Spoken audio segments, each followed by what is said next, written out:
नमस्कार, मैं अभिषेक उपाध्याय। आप देख रहे हैं टॉप सीक्रेट। मेरे पीछे जो तस्वीर है, इस तस्वीर को ध्यान से देखिए। ये तस्वीर आज की तारीख की सबसे कौतूहल पैदा करने वाली तस्वीर है। योगी आदित्यनाथ हैं एक तरफ और एक तरफ हैं दिनेश प्रताप सिंह, योगी सरकार में राज्य मंत्री स्वतंत्र प्रभार। वे दिनेश प्रताप सिंह जो सोनिया गांधी के खिलाफ भी लोकसभा का चुनाव लड़ चुके हैं और जो राहुल गांधी के खिलाफ भी लोकसभा का चुनाव लड़ चुके हैं। लेकिन चर्चा में क्यों हैं? टॉप सीक्रेट ने, आपके चैनल ने खबर ब्रेक की थी कि दिनेश प्रताप सिंह को ब्रेन हैमरेज हो गया है। ब्रेन हैमरेज क्यों हुआ है? इतना ज्यादा टॉर्चर किया गया है, इतना अधिक प्रताड़ित किया गया है। और हमने पूरी कहानी बताई थी। हमने ये भी बताया था कि जब उनको रायबरेली से लखनऊ वो जा रहे थे, रास्ते में दिक्कत आई तो उन्होंने अपने बेटे को ये कहा कि अधिकारियों में होड़ है कि कौन मुझे कितना ज्यादा टॉर्चर कर ले। रायबरेली से लेकर के लखनऊ तक अधिकारियों में होड़ है। ये बात एक योगी सरकार के मंत्री को कहनी पड़ रही है। ये टॉर्चर बकौल दिनेश प्रताप सिंह, जो हमारे सोर्सेज बता रहे हैं, ये इनको ये टॉर्चर, ये दर्द बयां करना पड़ रहा है कि इतना झेलना पड़ रहा है और ब्रेन हैमरेज हो गया। हमने आपको ये भी दिखाया था कि एक फाइल की कहानी है। हमने उनकी आपको दिखाई थी ये एक्सक्लूसिव MRI रिपोर्ट दिखाई थी। इसमें दिनेश प्रताप सिंह का नाम देखिए, सबसे ऊपर ही यहां दिनेश प्रताप सिंह नाम लिखा हुआ है और 4 अक्टूबर की रिपोर्ट है, MRI ब्रेन रिपोर्ट। ये भी हमने आपको रिपोर्ट दिखाई थी पूरी। तो एक फाइल का भी जिक्र आया था कि एक फाइल के बारे में कुछ चर्चाएं थी। एक फाइल पर जो लिखा हुआ था, जो उस फाइल के इर्द गिर्द घटनाएं घूम रही थीं, वो दिनेश प्रताप सिंह को बहुत परेशान कर रही थी। अब कहानी आगे की सुनिए। ये जब ब्रेन हैमरेज की खबर टॉप सीक्रेट ने दिखाई, लखनऊ से लेकर के दिल्ली तक सियासी तूफान मच गया। दिनेश प्रताप सिंह के पास फोन घनघनाना शुरू हो गए, ये हमारे सोर्सेज बता रहे हैं। और वो फोन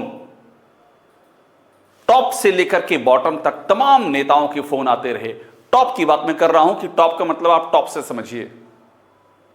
और दिल्ली में जो बीजेपी का आला कमान है, वहां से दिनेश प्रताप सिंह को फोन आए, क्योंकि ब्रेन हैमरेज की बात दिनेश प्रताप सिंह मैं बता चुका हूं कि कोई आम मंत्री नहीं है।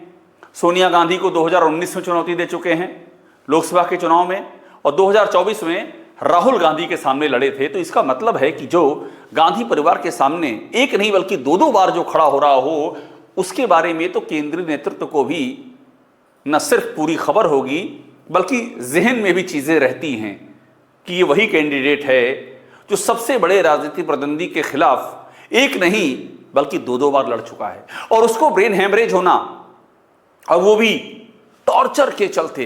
हमने आपको ये भी बताया था कि दिनेश प्रताप सिंह ने जब ये ब्रेन हैमरेज हुआ और थोड़ा सेंस में आए, उन्होंने बाकायदा दिल्ली बीजेपी मतलब केंद्रीय बीजेपी को, केंद्रीय आलाकमान को पूरी जानकारी दी। इन्होंने डॉक्यूमेंटेड उनके साथ जो जो हुआ है सब बताया है कि ये टॉर्चर। और बेटे ने तो यहां तक कह दिया कि बाबा जीने नहीं देगा। सवाल ये उठा कि ये बाबा जीने नहीं देगा, ये कहने का अभिप्राय क्या था बेटे का?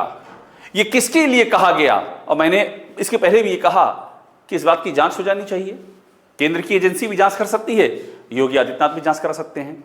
लेकिन अब जो मुद्दा है वो ये है कि दिनेश प्रताप सिंह के पास हमारी जानकारी ये कहती है कि दिल्ली से लेकर लखनऊ तक तमाम नेताओं के फोन आए, मगर क्या योगी आदित्यनाथ ने फोन किया? क्या योगी आदित्यनाथ ने हाल लिया? इसकी हमने पड़ताल इसलिए करना शुरू की क्योंकि ये एक बड़ी पहेली है कि एक महत्वपूर्ण मंत्री को साथ ऐसा होता है ब्रेन हैमरेज, और वो भी टॉर्चर के चलते।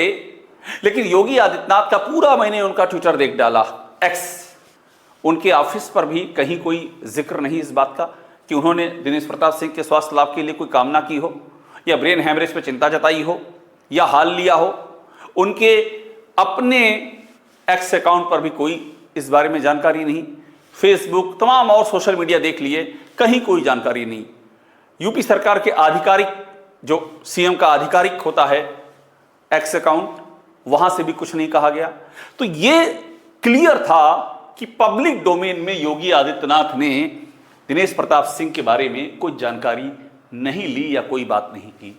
अब अगला सवाल यह होता है कि अगर पब्लिक डोमेन में नहीं ली तो क्या एक फोन किया, पूछा कि हाल क्या है, क्या ये जानने की कोशिश की कि ब्रेन हेमरेज ये कैसे हो गया, ये टॉर्चर की कहानी क्या है, आप किससे परेशान थे, कौन टॉर्चर कर रहा था, और ये फाइल का क्या चक्कर है।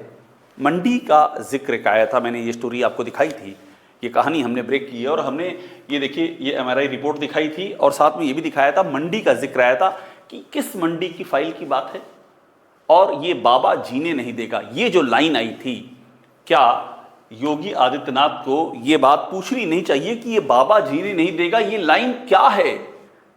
मैंने ये कहा था सोर्सेस के हवाले से कि बेटे ने कहा कि बाबा जीने नहीं देगा, तो ये लाइन किसके लिए है, ये सवाल है।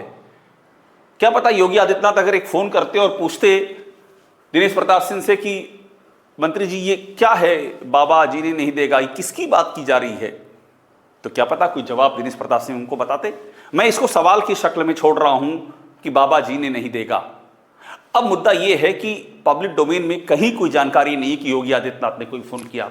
हमारी अपनी जानकारी ये कहती है, मेरी जानकारी ये कहती है कि दिनेश प्रताप सिंह के पास कोई फोन नहीं आया योगी आदित्यनाथ की ओर से, उनके दफ्तर की ओर से, उनके किसी ओएसडी की ओर से, उनके किसी सलाहकार की ओर से, कहीं कोई उनका फोन नहीं आया, कोई हाल नहीं लिया गया। ये मेरी जानकारी कहती है और मैं इस जानकारी को करेक्ट कर लूंगा अगर योगी सरकार ऑफिशियली ये बता दे कि उसने फोन किया था। हम इसे दुरुस्त कर लेंगे, इसे करेक्ट कर लेंगे। हमारे पास ऐसे कोई ना सार्वजनिक संकेत हैं और ना ही मेरी जानकारी में ऐसा कुछ उभर के आया है कि योगी आदित्यनाथ ने एक फोन भी किया है दिनेश प्रताप सिंह को। लेकिन फिर मैं दोहरा रहा हूं कि अगर इस बात की वो कोई जानकारी देते हैं तो हम उसे अपनी अगली स्टोरी में शामिल कर लेंगे। अभी तक हमारे पास ऐसी कोई जानकारी नहीं है। अब सवाल है कि यह महत्वपूर्ण क्यों हो जाता है कि योगी आदित्यनाथ ने फोन किया या नहीं किया। ये इसलिए महत्वपूर्ण हो जाता है क्योंकि यूपी के हालात कुछ ऐसे हैं। यहां पर मुख्यमंत्री बनाम मंत्री, मुख्यमंत्री बनाम डिप्टी सीएम, मुख्यमंत्री बनाम संगठन, मुख्यमंत्री बनाम विधायक, मुख्यमंत्री बनाम सांसद, सब बीजेपी के, मुख्यमंत्री बनाम कार्यकर्ता, इस लेयर पे चीजें चल रही हैं। और ऐसा नहीं है हम कह रहे हैं, बीजेपी जब लोकसभा चुनाव बुरी तरह हारी तो 15 पन्ने की एक रिपोर्ट तैयार की गई और उस रिपोर्ट में लिखा था कि किस तरह से सरकार ने संकट पैदा किया है संगठन के सामने, किस तरह से बीजेपी की जीत की राह में सरकार की कार्यशैली रुकावट बन गई है। पेपर लीक से लेकर के कार्यकर्ताओं के साथ में जो बर्ताव, जो पुलिस प्रशासन को, वह सबका जिक्र था। और उसके बाद से जून 2024 जब से रिजल्ट आया और ये अक्टूबर 2025 चल रहा है, एक साल से भी ज्यादा वक्त में, सवा साल से भी ज्यादा वक्त में एक सिलसिला सा नजर आया कि किस तरह से बीजेपी के कार्यकर्ता, बीजेपी के अनुषांगिक संगठन, आरएसएस के संगठन लाठियां खा रहे हैं, पुलिस की लाठियां खा रहे हैं, मंत्री धरने पर बैठ रहे हैं।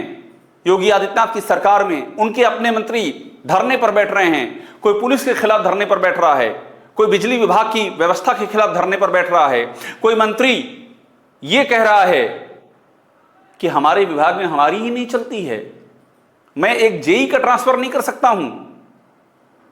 मैं एके शर्मा की बात कर रहा हूं, कैबिनेट मंत्री, सबके नाम एके शर्मा की बात अभी की मैंने, इसके पहले प्रतिभा शुक्ला की बात की, जो कानपुर के पास अकबरपुर कोतवाली में एक पुलिस इंस्पेक्टर के खिलाफ बैठ गई थी धरने पर, उसको हटाने के लिए।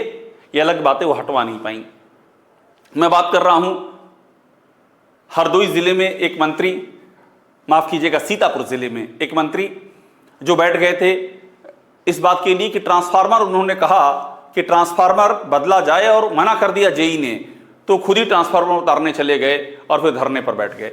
एक नहीं कितने वाकये हैं इस तरह के, जब अपने ही मंत्री, अपने ही सांसद, अपने ही विधायक धरने पर बैठ रहे हैं इस सरकार के खिलाफ। यानी कि ये सिलसिला खत्म नहीं हो रहा है। और इस बैकग्राउंड में दिनेश प्रताप सिंह अभी हाल ही में एक चिट्ठी लिखते हैं यूपी बीजेपी के अध्यक्ष भूपेंद्र चौधरी को, और उस चिट्ठी में लिखते हैं कि राहुल गांधी का दौरा था रायबरेली में और पुलिस का इंतजाम ऐसा था कि बीजेपी के अपने कार्यकर्ताओं को लाठियां पड़ गईं। पुलिस ने बदसलूकी की बीजेपी के अपने कार्यकर्ताओं के साथ।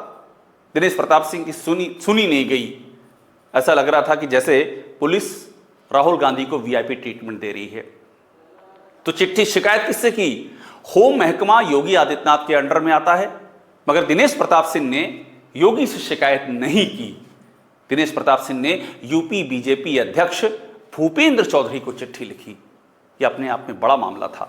संकेत में समझ में आया कि आखिरकार दिनेश प्रताप सिंह और योगी आदित्यनाथ ये चल क्या रहा है।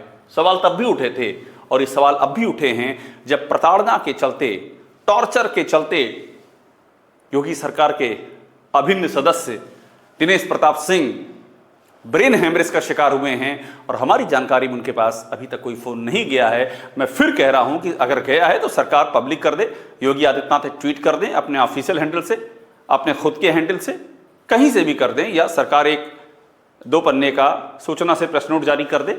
हम इसको ऐड कर लेंगे। हमारी जानकारी में अभी तक ऐसी कोई बात नहीं हुई है और यही बड़ा सवाल है कि आखिरकार ये उत्तर प्रदेश में चल क्या रहा है। क्या ये अविश्वास की खाई है? और अगर ये अविश्वास की खाई है तो ये खाई कितनी गहरी है? और इस खाई के मायने ये भी सोचिएगा साल 2027 के लिए क्या हैं। ये भी अपने आप में बड़ा सवाल है कि 2027 में इस खाई के मायने क्या निकल करके सामने आएंगे। इस पर भी बातें होंगी और बातें हो रही हैं। टॉप सीक्रेट को देखते रहिए, लाइक कीजिए, इसे सब्सक्राइब जरूर कर लीजिएगा।